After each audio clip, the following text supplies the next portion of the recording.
Hi friends आमी सोनिया आमार नतून एकटी ब्लगे तोमादेर सकलके स्वागत। आशा करी तोमरा सबाई खूब भालो आछो और सुस्थ आछो।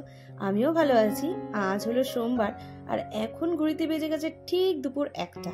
तो एखन थेकेई आमी आमार ब्लगटा स्टार्ट करछि। आई होप तोमादेर ब्लगटा भालो लागबे।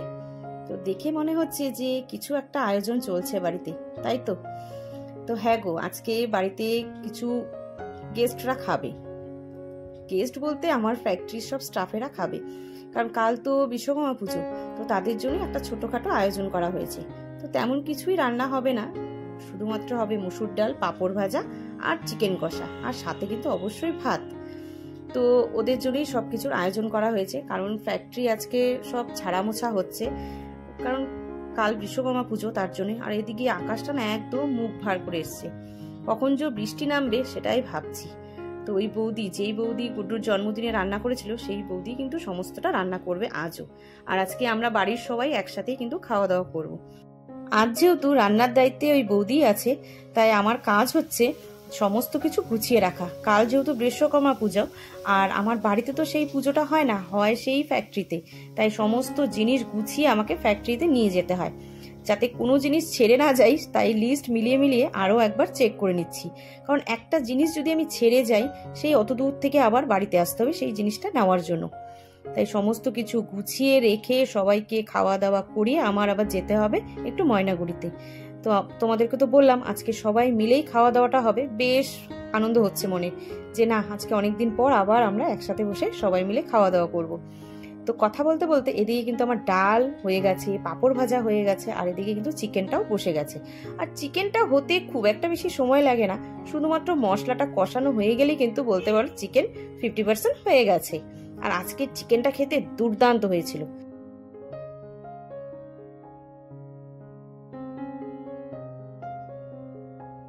আর বলো তো বন্ধুরা, চিকেনটা দেখে কার কার জিভে জল চলে এলো? এদিকে কিন্তু চিকেন আমাদের একদম রেডি। তারপরে বসে গেছে ভাত। আর আজকে দেখতে পাচ্ছ কত বড় হাঁড়িতে ভাত বসেছে, কারণ এখানে স্টাফদের জন্যও করা হয়েছে, এমনকি আমাদের জন্যও করা হয়েছে। তো স্টাফদের খাবার তারা এসে নিয়ে চলে গেছে, তারপরে কিন্তু আমরা খেতে বসে পড়েছি একদম বালতি, হাঁড়ি, ঘটি, বাটি সবকিছু নিয়ে, কারণ বালতির মধ্যে ভাতটাকে বাড়া হয়েছিল। তো ভাবলাম না, একবারে এটা নিয়েই বসে পড়ি, কারণ মাছতে হবে সবকিছু। আমার আবার যেতে হবে একটু ময়নাগুড়িতে। আর আমরা যখন খেতে বসেছিলাম তখন প্রায় বলতে পারো 4:30 মতো বাজে। খাওয়া দাওয়া করে তারপরে আমি স্নান করেছি, স্নান করেই রেডি হয়েছিলাম ময়নাগুড়ি যাওয়ার জন্য। তোমাদেরকে তো আগেই বললাম। আর আজকে সবাই মিলে খেয়েছি না, অনেকটা গল্প হয়েছে আজকে খেতে খেতে। অনেক কতদিনের যে গল্প আমাদের জমা ছিল, গল্প করতে করতে অনেকটা লেট হয়ে গেছিলো, প্রায় 5:30 বেজে গেছিলো।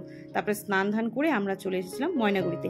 তো আসার পথে একটা পেট্রোল পাম্প পরে, সেখান থেকে তেল ভরা হলো গাড়িতে, তারপরে সোজা ময়নাগুড়ি।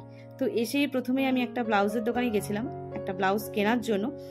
কিন্তু যেই ব্লাউজটা আমি পছন্দ করেছিলাম, এত সুন্দর ব্লাউজটা, যখন আমি বিল পেমেন্ট করতে যাব তখন দেখছি ব্লাউজের মধ্যে একটা জায়গায় একটু দাগ আছে। দাগ মানে কি, মানে ভয়ানক দাগ। সেই দাগটা কিন্তু উঠবে না, দোকানদার বলছিল যে উঠে যাবে, কিন্তু আমি দেখেছি এর আগেও এরকম নিয়ে আমি ঠকেছি। তাই এখন একটু দাগ থাকলেও আমি সেই ব্লাউজটা নিই না, কারণ আমি তো বিনে পয়সায় জিনিসটা নিচ্ছি না, তাই না? তাই নেবো যেহেতু একদম নিখুঁত ব্লাউজটাই নেওয়ার চেষ্টা করলাম। তারপরে এখান থেকে আমি 2টো ব্লাউজ কিন্তু নিয়ে নিয়েছি। তো বাড়িতে গিয়ে তোমাদেরকে দেখাবো যে কোন 2টো ব্লাউজ আমি নিয়েছি। আর মার্কেটে কিন্তু পুজোর বাজার লেগে গেছে, এত ভিড়, মানে সেদিন প্রচন্ড ভিড় ছিল, হয়তো বিশ্বকর্মা পুজোর জন্য। তারপরে চলে আসলাম একটা ফুলের দোকানে। ফুলের চেনগুলো যে, মানে গাঁদা ফুলের যে চেনগুলোর কি দাম, এক একটা গাঁদা ফুলের চেনগুলো চাইলো 50 টাকা করে। তো এই দোকানটাতে দেখলাম, তো ভাবছি আরও 2-3টে দোকান দেখতে হবে, কারণ আমার আরও কিছু ফুল নিতে হবে, কুচো ফুলও লাগবে, কারণ ফুল পাওয়া যাচ্ছে না একদমই। তো সেই দোকানটাতে না ফুলগুলো ঠিক পছন্দ হলো না, তাই নিয়ে নিই। তারপরে আরও একটা দোকানে গেছিলাম, সেখানে ফুল আমার পছন্দ হয়েছিল, তো বায়না করে রেখে এসেছি যেন আমার জন্য রেখে দেয়, নইলে ফুল পরে পাওয়া যাবে না, কারণ ফুল নিয়ে এদিক ওদিক যাওয়াটা ঠিক হবে না, যেহেতু পুজোতে দেব। আর ওদিকে পান সুপুরিও কেনা হয়েছে, কারণ যারা যারা আসবে গেস্টরা, তাদের মধ্যে অনেকেই পান খায়, যেহেতু আমি পান একদমই খাই না, তাই পানের বাটা আমার বাড়িতে কিন্তু নেই। আর এখন আমরা চলে এসেছি একটা আর্টিফিশিয়াল ফুলের দোকানে, কারণ গাড়ির জন্য ফুল কিনতে হবে, মানে আর্টিফিশিয়াল ফুল, মালা, আরও অনেক কিছু টুকিটাকি জিনিস কিনতে হবে। তো সব কিনে এবার চলে এসেছি একটা ফলের দোকানে। আর ফলের দোকানে এই যে আমার হাতে ফলটা দেখতে পাচ্ছ, এটা কিন্তু ড্রাগন ফল বলে। কারা কারা চেনো আমাকে একটু কমেন্ট করে জানিও তো। আমি যদিও এই ফলটা এখনো খাইনি, এই ফার্স্ট টাইম হাতে নিয়ে দেখলাম বলতে পারো। মানে ওই মোবাইলেই যা দেখেছি আর টিভিতেই যা দেখেছি, কোনোদিনও খাইনি। তো ওদিকে আমাদের কিন্তু ফুল নাও হয়ে গেছে। তো কুচো ফুল চাইলাম, কুচো ফুল নাকি শেষ হয়ে গেছে, বললো শুধুমাত্র এই গাঁদা ফুলের চেন আছে। আর ভেবেছিলাম একটু রজনীগন্ধা ফুল নেব, সেটাও কিন্তু শেষ। মানে ফুলের মানে কি বলবো, এত চাহিদা আর কি বলবো। তো এই করতে করতে আমাদের অনেকটা রাত হয়ে গেছিলো। তো আসার সময় বেশ একটু খিদে পেয়েছিল, তাই আমি খেয়ে নিলাম একটু পাপড়ি চাট, গুড্ডুরা খেয়েছে এগ রোল। তো আসার পথে একটা মিষ্টির দোকান পড়ে, তো তখন ভাবলাম যে কাল হলেও আমাকে মিষ্টিটা নিতে হবে, আজও নিতে হবে। তো ওই ঠাকুরের জন্য কিছু মিষ্টি নিয়ে নিলাম, একদম শুকনো মিষ্টি, কারণ আমার ফ্রিজটা তো নন ভেজ, কারণ ভেজ না, তাই ফ্রিজে রাখার কোনো প্রশ্নই আসে না। তাই কিছু শুকনো মিষ্টি নিয়ে নিলাম। আর গেস্টদের জন্য সমস্তটা রসের মিষ্টি নেওয়া হয়েছে, মানে রসগোল্লা নেওয়া হয়েছে, কারণ গেস্টদের জন্য যে মিষ্টিটা আমি নিয়েছি সেটা ফ্রিজে তুলে রাখা যাবে, আর ঠাকুরের মিষ্টিটা কিন্তু আমি তুলে রাখতে পারবো না ফ্রিজে, তাই শুকনো মিষ্টি নিয়েছি। আর ওই দোকানেই ছিল আইসক্রিমে এর একটা ফ্রিজার, তো সেটা দেখে গুড্ডু ভাবছে কোনটা খাবে আর কোনটা না খাবে, তো ওর জন্য একটা নিয়ে নিয়েছিল আইসক্রিম। তো ওই আইসক্রিম খেতে খেতেই আমরা কিন্তু সোজা বাড়ি চলে এসেছি। তো এসে দেখো এখানে আমি কি কি ফল কিনেছি তোমাদের একটু দেখিয়ে দিই। এখানে নেওয়া হয়েছে চাপা কলা, আর দুটো নেওয়া হয়েছে মালভোগ কলা।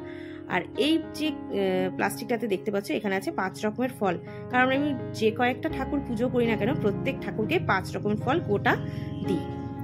আমি শুনে এসেছি 5 রকমের গোটা ফল দিতে হয়, তো সেই নিয়মটা আমিও ফলো করি। আর এখানে আছে দেখো গাঁদা ফুল, 5টা চেন আছে এখানে। আর আনা হয়েছে ঠাকুরের জন্য বোঁদে, এখানে প্রায় 5 কিলোর মতো বোঁদে রাখা হয়েছে, আর একদম গরম, তাই প্লাস্টিক থেকে একটু খুলে রেখেছি। আর বাদ বাকি যে ফলগুলো আছে সেগুলো ফ্রিজে তুলে রেখেছি, কারণ ওই ফলগুলো কিন্তু শুধুমাত্র যারা আসবে তাদেরকে দেওয়া হবে। আর এই যে ফলগুলো আমি আলাদা করে রেখেছি, এগুলো কিন্তু ঠাকুরের পুজোর ওখানে ইউজ হবে, তাই এগুলোকে ফ্রিজে রাখিনি। আর এবার দেখো আমি যে বললাম তোমাদেরকে যে দুটো ব্লাউজ কিনেছি, তো এই হচ্ছে সেই দুটো ব্লাউজ। একটা হচ্ছে পিঙ্ক কালারের, এটা হচ্ছে চিকনকারি ব্লাউজ, খুব সুন্দর একদম সফট। আর এটা হচ্ছে সাদা রঙের একটা ব্লাউজ কিনেছি, এটাও একদম সফট।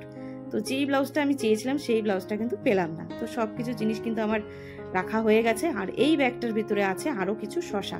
তো ঠাকুরের জন্য আমি শসা নামিয়ে রেখেছি, কারণ এতগুলো শসা তো আমার প্রয়োজন হবে না, তাই ভাবছি যে এই শসাগুলোকে ফ্রিজে রেখে দেবো।